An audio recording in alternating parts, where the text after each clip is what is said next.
highest point. So the highest point will be to the middle. This is the middle of the object. Middle comes all the way up. This is the highest point of my object, which will correspond to this highest point here on the front elevation. My lowest point, as I said, this is my lowest point. This is my lowest point, and both the top, the highest point, and the lowest point, they will align. So if I were to squeeze this, I have both this point in the middle, and here, these two are aligning. So this will be my second point of that shape that will be formed at the top.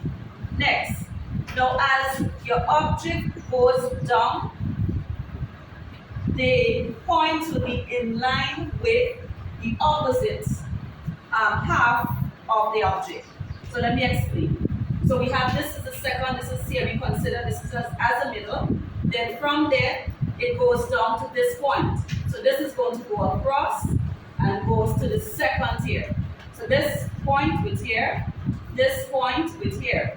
The opposite will happen. You look at puzzle. Huh? The puzzle.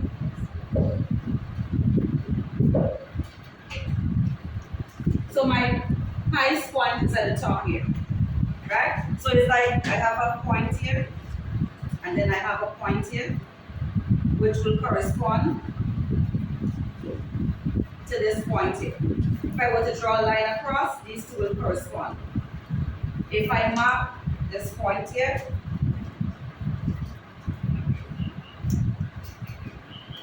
it's going to correspond here, right? So you basically have one half, and then you can duplicate on the other half, right? So this is my highest point, this is my lowest point.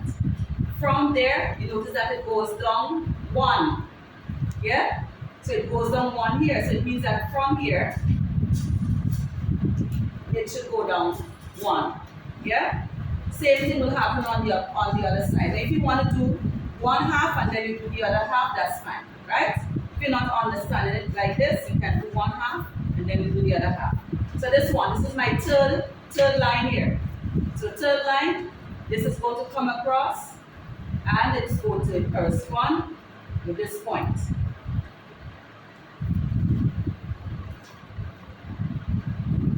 Yeah? This point here, which is the middle, so this is the middle of the object from here. So this is going to correspond with here.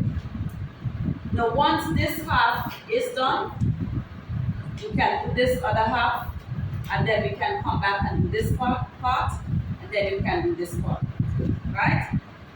So this point is the first here. And remember what you basically has happening here, this half. So you continue from the top, down this way, from this point, down this way. And eventually this is going to come right back to my lowest point of the object, right? In a nutshell, if sometimes you're not sure in terms of which lines is corresponding,